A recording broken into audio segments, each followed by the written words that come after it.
어떤 물건을 구입할 능력만 수요량이 반비례 관계에 있다는 원리를 말하며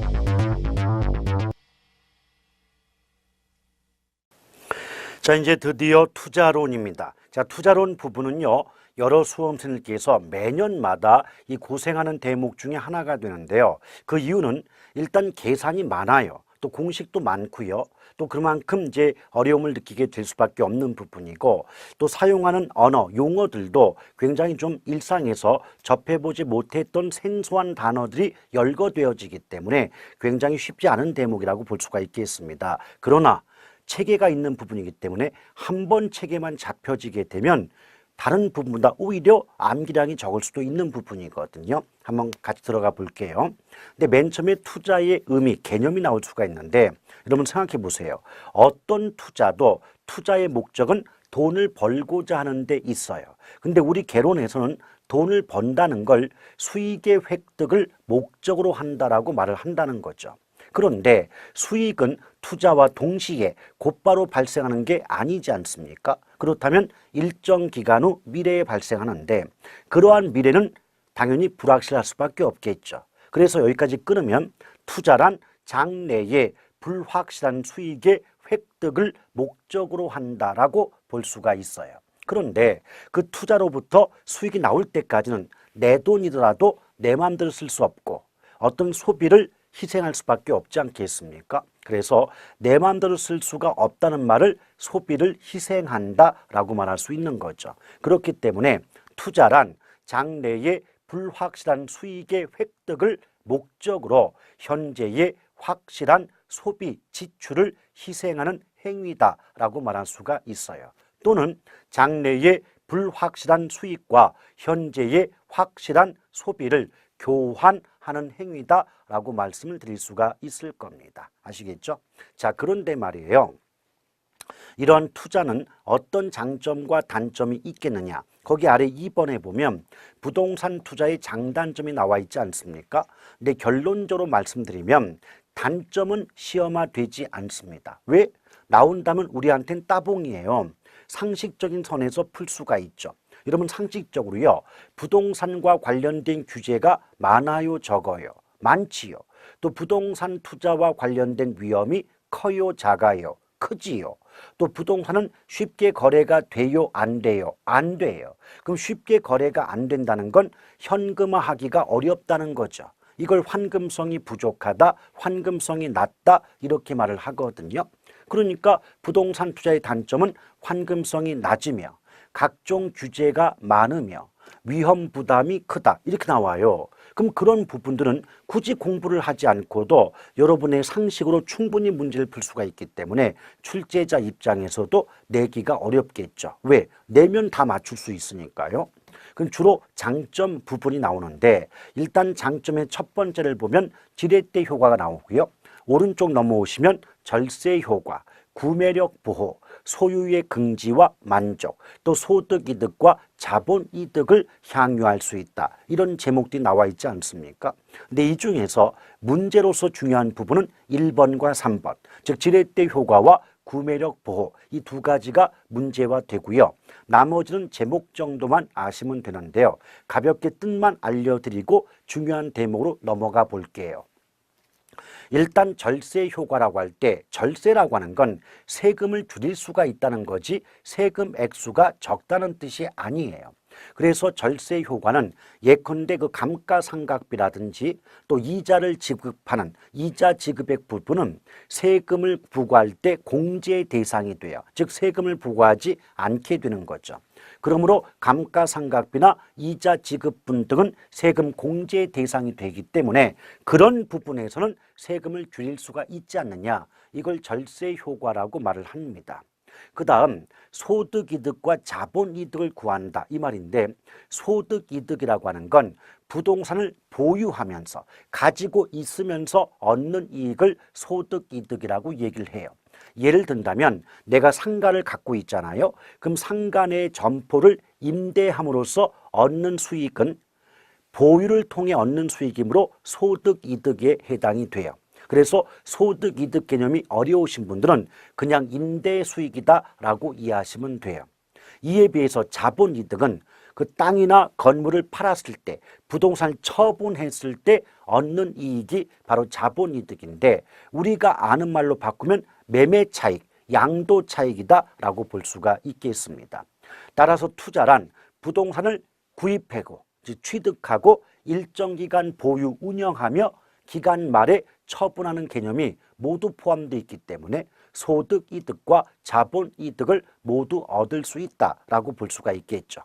또한 소유의 긍지와 만족, 이게 뭐냐? 아니 새롭게 땅을 샀거나 건물을 구입했다고 보자 이거예요. 그럼 남한테 알리고 싶고 자랑하고 싶고 어깨에 힘이 들어가지 않습니까? 이걸 소유함으로써 긍지와 만족감을 느낄 수 있지 않느냐라고 보는 거죠. 오케이? 그렇다면 구매력 보호, 이건 이제 다른 말로 인플레이션 해칭이다 이렇게 말을 하는데요. 결국 그 말의 뜻은 뭐냐면, 여러분 인플레이션, 물가가 오르지 않습니까? 그 물가가 올라가면 돈 가치는 올라가요, 떨어져요? 떨어지죠. 그러니까 물가 상승 시 돈으로, 화폐로 자산을 보유하게 되면 자산 가치가 하락할 수밖에 없다는 거예요. 이럴 때 돈이 아닌 부동산을 비롯한 물건으로, 실물로 자산을 보유하게 되면, 여러분 생각해 보세요. 물가라는 게 물건의 가격 아닐까요? 그럼 부동산도 물건이죠. 그럼 물가가 오를 때 부동산 가격도 함께 오르게 되니까 돈으로 자산을 보유하는 것보다는 부동산으로 자산을 보유할 때가 자산의 가치가 낮아지는 걸 막을 수가 있지 않느냐. 이걸 구매력 보호 또는 인플레이션 해칭의 장점이 있다라고 보시면 돼요. 근데 그 해칭이란 말 자체가 영어잖아요. 그러다 보니까 교과서에 따라서 우리 교과서는 해칭이라고 썼지만 다른 교과서는 해지, 또 어떤 교과서는 해지라고 하는 경우도 있어요. 그래서 해칭이든 해지든 해지든 히읗과 지읒 들어가면 같은 말이에요. 아시겠죠? 자, 가장 중요한 대목이 바로 지렛대 효과인데요. 이 지렛대는 다른 말로 레버리지라고 말합니다. 그래서 지렛대 효과는 다른 말로 레버리지 효과다라고도 볼 수가 있는데요. 이 지렛대가 의미하는 게 타인 자본이에요. 타인 자본이 뭐냐면 은행을 비롯해서 남한테 빌려온 돈을 타인 자본이다 그래요. 근데 타인 자본은 언젠간 갚아야 할 빚이기 때문에 부채라고도 말하죠. 또 이에 비해서 투자자가 원래부터 가지고 있던 돈을 자기 자본 그래요. 또 자기 자본은 다른 말로 지분이라고 말하겠죠. 그러므로 타인 자본과 자기 자본의 합 또는 부채와 지분의 합을 총자본이라고 하는데, 총자본은 결국은 총투자액과 같은 의미다라고 볼 수가 있겠습니다. 어찌됐든 지렛대가 남의 돈을 이용하기 때문에, 즉 지렛대 효과는 타인 자본, 즉 남의 돈을 이용해서 나의 수익, 즉 지분 수익률을 높이고자 하는 효과를 지렛대 효과 또는 레버리지 효과다라고 볼 수가 있는 겁니다.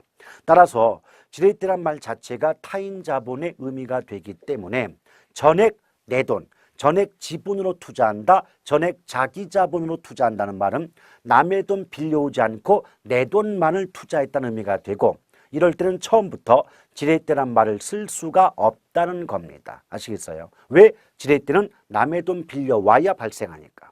따라서 기출문제에서 어떤 문장이 나온 바가 있냐면, 전액 지분으로 투자하는 경우 지렛대 효과는 전혀 기대할 수 없다, 이런 말이 나온 바가 있죠. 그 말은 뭐예요? 내 돈만으로 투자하면 지렛대 효과는 처음부터 발생할 이유가 없지 않느냐 이 말이에요. 아시겠죠? 근데 지렛대 효과가 별거 아니에요. 우리 주변에 장사를 하시거나 사업을 하는 분들은 대부분 은행 등으로부터 돈을 끌어와서 이제 장사를 하거나 사업을 하시고, 그 결과 발생한 수익으로 빚도 갚고 돈도 벌게 되지 않습니까? 이런 경우를 지렛대 효과다라고 보는 거죠. 근데 지렛대 효과는 크게 정의 지렛대, 부의 지렛대, 중립적 지렛대 효과로 구분이 되는데요. 그 내용을 설명하기에 앞서서 개념은 이거예요. 한번 들어보세요. 자, 돈을 빌려 왔어요. 투자를 했어요. 수익이 나왔어요. 그 수익으로 빚을 갚고도 남는 떡고물이 있더래요. 이게 정의 지렛대예요. 자, 부의 지렛대는 돈을 빌려왔어요. 투자를 했어요. 수익이 나왔어요. 그 수익으로 빚도 다 갚을 수가 없더래요. 이게 부의 지렛대입니다. 그럼 중립적 지렛대는 뭐냐면 돈을 빌려왔어요. 투자를 했어요. 수익이 나왔어요. 그 수익으로 빚을 갚고 나면 남는 게 없더래요. 이런 경우를 중립적 지렛대 효과다라고 볼 수가 있겠습니다. 아시겠죠? 그런데 이론적으로 따지면 얘네들은 세 가지 수익률을 비교할 수가 있어야 된다는 거죠. 즉 지분 수익률, 그리고 총자본 수익률. 자, 총자본 수익률은 총투자 수익률과 같은 뜻이에요. 그리고 저당 수익률, 이 세 가지를 비교할 수 있어야 되는데 저당 수익률은 쉽게 말하면 이자율로 보시면 됩니다. 자, 정의 지렛대가 발생하려면 이자율보다 총자본 수익이 높고 총자본 수익보다 지분 수익이 높을 때 정의 지렛대 효과가 발생한다라고 볼 수가 있겠고요. 자, 정의 반대가 부기 때문에 같은 조건을 나열한 상황에서 부동호만 반대로 바꿔주시면 부의 지렛대가 될 것이고요. 또 중립적 지렛대는 지분과 총자본과 저당 수익률 모두가 같은 값을 갖게 될 때 중립적 지렛대 효과다라고 볼 수가 있을 겁니다. 아시겠죠? 근데 다른 말이 없고 그냥 지렛대 효과라고 나오면 정의 지렛대 효과를 의미한다라고 볼 수가 있겠어요. 근데 지렛대 효과를 구하고자 하는 문제가 나올 때 이자율은 조건에 주어지기 때문에 큰 문제가 없지만 최소한 총자본 수익과 지분 수익은 직접 구할 수가 있어야 그 지렛대 효과의 문제를 풀어내실 수가 있게 됩니다. 일단 문제를 한번 풀어볼까요? 자, 투자자 곰돌이가 A라는 상가를 1억에 구입을 하면 1년 후에 2천만 원의 수익이 예상이 된대요. 그런데 1억의 투자 금액이 너무 힘겨워서 곰돌이는 원래 가지고 있던 돈 4천만 원에다가 은행으로부터 6천만 원을 빌려와서 투자를 했다는 거죠. 근데 이때 은행에서 돈을 빌리면 그냥은 안 빌려주니까 이자를 받아 먹겠죠. 그 금리가 10%래요. 그리고 상환 방식, 빚을 갚는 방식은 빌려온 돈, 원금은 만기 때 한꺼번에 갚는 방식으로 돈을 빌렸다는 거죠. 그럼 대출 원금은 만기 때 한꺼번에 빚을 갚겠다 이런 의미가 돼요. 따라서 대출 기간 동안은 원금은 한 푼도 갚아지는 게 아니기 때문에 이 말을 바꾸면 대출 기간 동안 만기가 되기 전까지는 이자만 갚는다 이 말 아니겠습니까? 됐죠? 이럴 때 어차피 이자율이 10% 나와 있기 때문에 저당 수익률은 10%인 걸 알 수가 있어요. 그러면 총 자본 수익률, 다시 말하면 총 투자 수익률을 구할 수 있어야 되는데요. 모든 수익률은요, 기본 구조가 투자액분의 순수이익이에요. 근데 앞에 나온 게 총투자죠. 그러므로 이때 투자 금액은 네 돈 내 돈 합친 총투자액이 되는 거죠. 또 총투자가 나오면 순수익은 순영업소득인데요. 이런 공식이 나올 수밖에 없는 이유는 지금 설명해 봤자 뭐 소용이 없습니다. 나중에 순서상 영업수지 계산 대목이 있는데요. 그때 가서 설명을 드리면 왜 이런 공식이 나올 수밖에 없겠구나 이걸 알 수가 있습니다. 일단 현재 시점에서는 총투자 이런 말이 나오면 무조건 수익은 순영업소득이 된다는 점 정도만 알아두시면 돼요. 따라서 총투자 나오면 무조건 순영업이 나와야 되기 때문에 문장 속에서 총투자가 나왔는데 순영업이 아니라 뭐 다른 말 예컨대 세전현금 수지, 뭐 세후현금 수지 이렇게 다른 말이 나왔다면 그 문장은 성립할 수가 없어요. 그럼 볼까요? 이때 총투자액은 네 돈 내 돈 합한 거니까 1억이죠. 근데 어차피 이런 조건이 없다 할지라도 그 투자 대상 부동산 가격이 1억이라면 내가 1억을 주고 상가를 구입했다는 건 그 상가에 1억을 투자했다는 말과 같지 않겠습니까? 그래서 투자 대상 부동산의 가격이 곧 총 투자액과 같다. 이 개념을 기억하면 되겠어요. 그 1억을 투자하는데 아무리 둘러봐도 조건에 순영업소득이란 말 자체가 없죠. 이것이 투자론 계산 문제를 푸는 요령 중에 하나입니다. 무슨 말이냐? 아무런 말이 없이 수익이 얼마예요? 라고 나왔다면 그것은 순영업소득을 의미한다고 보시면 돼요. 아시겠죠? 그럼 수익이 2천만 원이죠? 그럼 1억 투자해서 2천만 원의 수익이 발생한다면 결국 10분의 2가 되니까 결국 수익률은 20%에 해당이 될 거예요. 그럼 총 투자 수익률은 20%죠. 이미 이자율보다 큰 값이 나왔기 때문에 안 봐도 비디오 정해지렛대 효과가 발생한다고 볼 수가 있을 거예요. 그런데 요새 문제는 얼마만큼 지렛대 효과가 발생하느냐. 이 말은 지분 수익과 총 자본 수익의 차이가 얼마냐 이렇게 물어보는 문제가 많기 때문에 지분 수익까지 구할 수가 있어야 돼요. 이때 지분 수익률은요. 자, 언제나 수익률 값은 투자액분의 순수익인 거 맞지요? 근데 수익률 앞에 나온 게 지분이잖아요. 그럼 지분 투자액이 분모가 된다는 거죠. 그럼 지분과 관련 있는 순수익은 세전현금 수지가 되는 거예요. 근데 세전현금 수지를 해석하면 어차피 수지라고 하는 건 수는 들어오는 수입이고 지는 나가는 지출이거든요. 그럼 수입에서 지출을 빼면 수익이 남겠죠. 또한 세전이란 말은 세금을 내기 전에 의미가 되잖아요.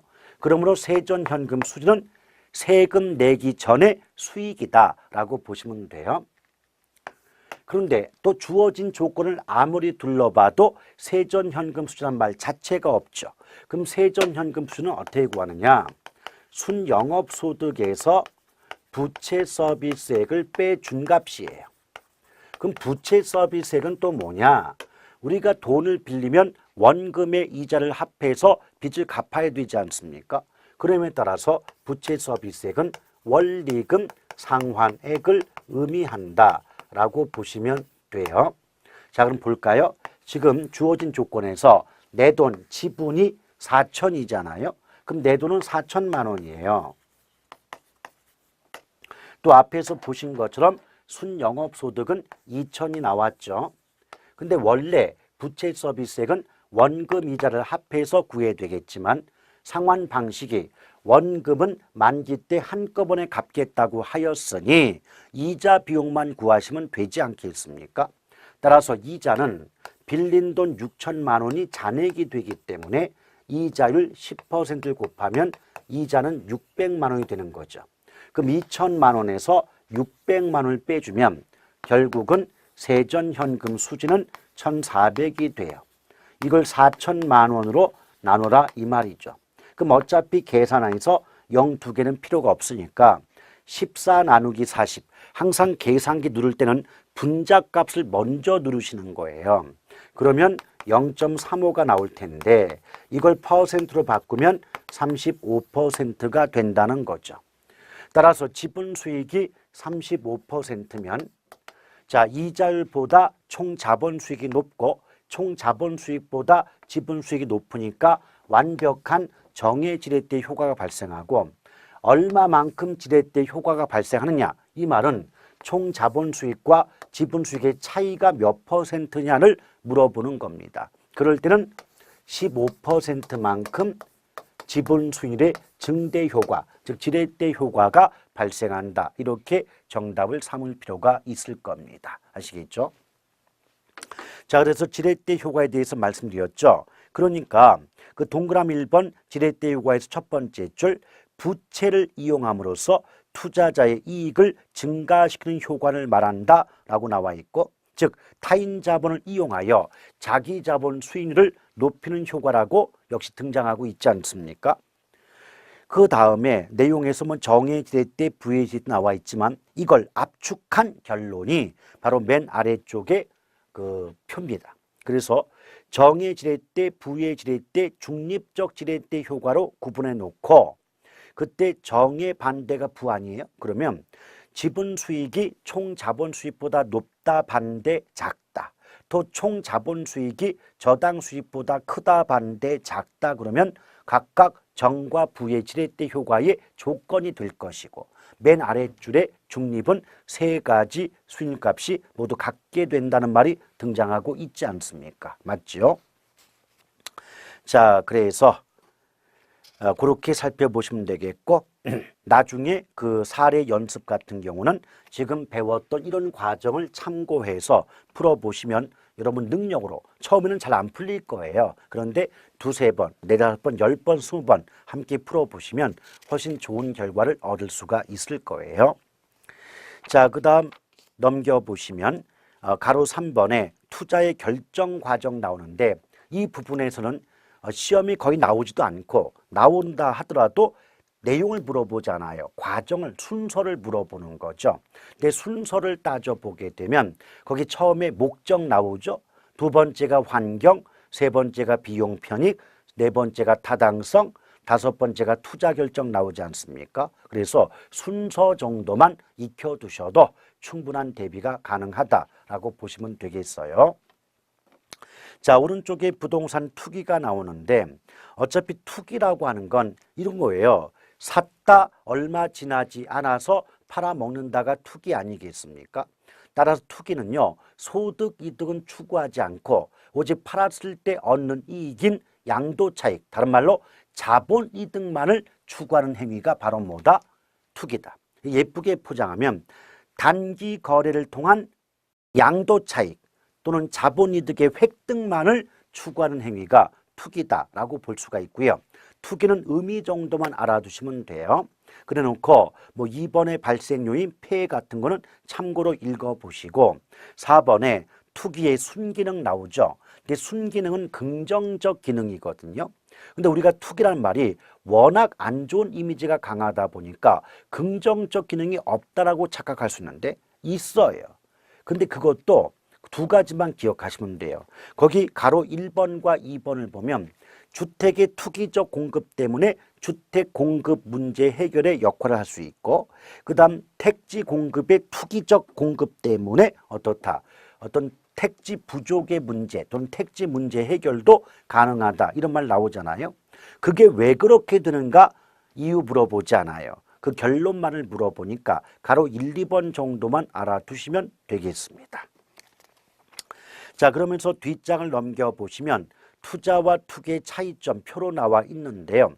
여기서는 두 번째 대상, 그리고 면적, 기간 요 정도만 알아두시면 돼요. 일단 투자라고 할 땐 성숙지, 미성숙지가 모두 대상인 반면 투기는 미성숙지만을 대상으로 해요. 이 말이 뭐냐? 성숙지라고 하는 건 어떤 용도로 이용되기 위한 기반이 갖추어진 땅을 성숙지라고 하고 그런 기반이 갖추어지지 못한 땅을 미성숙지라고 말하거든요. 그럼 상식적으로도 성숙지가 미성숙지보다 땅값 자체가 비싸지 않겠습니까? 그렇겠죠. 그런데 투자는요, 값이 싸든 비싸든 그 투자로부터 수익이 발생하기만 하면 모두 투자의 대상으로 삼기 때문에 양쪽 모두를 투자의 대상으로 삼는다. 이렇게 말이 나와요. 근데 투기라고 하는 건 가급적 비용은 적게 들이면서 이익은 많이 얻고자 하는 게 투기거든요. 그럼 상대적으로 값이 싼 미성숙지가 투기의 대상이 될 수가 있다는 거죠. 아시겠죠? 예컨대 현실적으로 택지가 조성된 택지로 조성된 땅을 매입하기보다는 택지가 조성되기 이전에 뭐 임야라든지 농지 등을 구입해서 그게 택지가 될 무렵에 팔아먹으면 훨씬 비싼 값에 팔 수가 있지 않겠습니까? 이런 경우가 미성숙지다. 그리고 어차피 투자라고 하는 건 일정 기간 부동산을 보유할 의사가 있기 때문에 그 대상 면적도 관리가 가능한 적정 면적을 보유하고자 해요. 근데 투기는 어차피 샀다가 얼마 지나지 않아서 팔아 먹으려고 하기 때문에 적정 면적보다 즉 필요량 이상의 많은 부분을 구입하고자 하는 게 바로 투기다라고 볼 수가 있고요. 또 투자는 일정 기간을 보유하고 난 뒤에 처분합니다. 그래서 보유 기간이 장기인데 투기는 샀다, 얼마 지나지 않아서 팔아먹는다기 때문에 보유 기간이 상대적으로 짧으므로 단기다. 요 정도 구분하시면 되겠습니다. 그 다음에 그 아래 보시면 부동산 투자의 위험과 수익 부분이 나오죠. 근데 어차피 부동산 투자를 하는 건 수익을 얻고자 투자하지만 투자하기가 어려운 건 위험 때문이거든요. 잘못하면 쪽박이 되니까요. 자, 이럴 때 첫 번째 위험부터 보시면 위험은요, 우리의 미래가 불확실하다 보니까 예상한 결과와 실제 발생한 결과가 일치하지 않을 가능성을 위험이라고 말합니다. 예쁘게 포장하면 장래의 불확실성 때문에 예상 수익률과 실제 수익률이 일치하지 않을 가능성을 위험이라 한다. 이렇게 볼 수 있거든요. 이게 무슨 말이냐? 예컨대 여기 곰돌이가 있어요. 자, 곰돌이가 10%의 수익이 나올 걸로 예상하고 투자를 했는데 막상 실제로 발생한 수익은 5%에 불과하다면 예상한 수익과 실제 발생한 수익이 일치하지 않게 되잖아요. 이런 경우를 위험이라 한다라고 보시면 되겠습니다. 그런데 이런 위험에는요, 크게 절대적 위험과 상대적 위험이 구분이 돼요. 근데 절대적 위험이 뭐고 상대적 위험이 뭐냐, 이런 걸 직접 물어보지는 않으니까 크게 신경 쓰지 않으셔도 되고, 다만 절대적 위험은 통계학상 분산 또는 표준 편차로 값을 구하게 되고요. 상대적 위험은 변이 계수로 그 값을 구하게 된다. 요 정도만 알아두시면 돼요. 따라서 앞으로 문제를 푸시거나 문장을 해석할 때 분산이나 표준 편차 나오면 그 자체가 위험이라고 이해하시면 되겠고요. 또 변이 계수는 그 값이 구하는 공식이 간단하기 때문에 나중에 함께 풀어보시면 쉽게 구할 수가 있어요. 그 다음에 또 하나, 위험에는 체계적 위험과 비체계적 위험이 다시 구분이 될 수가 있다는 거죠. 근데 이것은 뒤에서 앞으로 수식을 하시면 보다 이해가 빠른데요. 자, 체계적 위험이라고 할 때는 자, 위험이 체계적이다 이 말이에요. 그 위험이 너무 꼼꼼하다 보니까 빠져나갈 구멍이 없다는 의미가 되죠. 그래서 그 어떤 투자자도 피할 수 없는, 회피할 수 없는 위험을 체계적 위험이라고 말을 해요. 이에 비해서 비체계적 위험은 위험이 체계적이지 않다의 뜻이죠. 그 말은 그만큼 빠져나갈 구멍이 있다는 의미이기 때문에 피할 수 있는 위험을 우린 비체계적 위험이다라고 볼 수가 있겠습니다. 자, 단조로 체계적 위험은 경기 침체나 인플레이션, 금리 상승 등으로 인한 위험이에요. 생각해 보세요. 경기 침체의 영향으로부터 벗어날 수 있는 투자자가 있습니까? 없어요. 또 금리 상승이나 물가 상승의 영향으로부터 벗어날 수 있는 투자자는 없겠죠. 그래서 그 누구도 피할 수가 없는 위험이 체계적 위험이에요. 근데 위험을 피할 수가 없다는 건 그 위험을 제거 감소시킬 수 없다는 말과 같은 의미다라고 보시면 되겠습니다. 그래 놓고 그 아래에 보면 부동산 투자의 위험 그래 가지고 5가지가 나와 있죠. 사업상 위험, 금융 위험, 법적 위험, 인플레 위험, 유동성 위험. 5가지 연결되어 있죠. 그래서 맨 앞 글자를 따면 사금, 법인유라고 기억하면 돼요. 자, 부동산 투자의 위험은 사금, 법인유 5가지가 있다는 겁니다. 근데 첫 번째, 사업상 위험 나오는데요. 자, 사업상 위험이라고 하는 건 다른 말로 경영 위험이라고도 말하거든요. 근데 이 속에는 시장, 위치, 운영 위험이 다시 구별되는데 구체적인 뜻 자체를 물어보는 경우는 거의 없어요. 다만 시장 위험은 방금 전에 언급한 것처럼 경기 침체, 인플레이션, 금리 상승 등으로 인한 위험으로서 그 누구도 피할 수 없는 체계적 위험에 해당이 된다라고 보시면 돼요. 이에 비해서 그 위치 위험이나 운영 위험은 피할 수 있는 비체계적 위험에 해당이 됩니다. 여러분 나중에 교재를 읽어보시면 그 운영 위험에서 뭐 근로자의 파업이나 사무실의 운영 등으로 인해서 손실을 입게 될 가능성을 우리가 운영 위험이라 한다 이렇게 나오거든요. 그럼 단적으로 근로자의 파업을 한번 생각해 봅시다. 자, 우리가 평상시에 근로자와의 노사 관계를 돈독히 평화롭게 유지하고 있었다면 파업을 막을 수 있었을 거고 그 결과 파업으로 인한 손실을 방지할 수 있었을 것 아니겠습니까? 그렇다면 근로자의 파업은 막을 수 있는, 즉 피할 수 있는 위험에 해당이 되겠죠. 결국 그래서 압축하면 사업상 위험 중에 시장 위험은 체계적 위험, 위치와 운영 위험은 비체계적 위험으로 성격을 구분할 수가 있다는 겁니다. 자, 두 번째가 금융 위험이 나오는데요. 금융상 위험은 핵심을 따지면 채무 불이행 위험이에요. 즉 빚을 갚지 못할 위험이라는 거죠. 근데 이것이 어떻게 나오냐면 앞서 보셨던 지렛대 효과와 동전의 양면이거든요. 이게 무슨 말이냐? 여러분 이론적으로 따지면 지렛대가 남의 돈이잖아요. 그럼 남의 돈을 많이 끌어올수록 지렛대 효과는 커진다고 볼 수가 있어요. 근데 반면에 남의 돈을 많이 끌어올수록 그만큼 빚이 많아지니까 빚을 갚지 못할 위험도 함께 커지게 되지 않냐 이 말입니다. 아시겠죠? 오케이?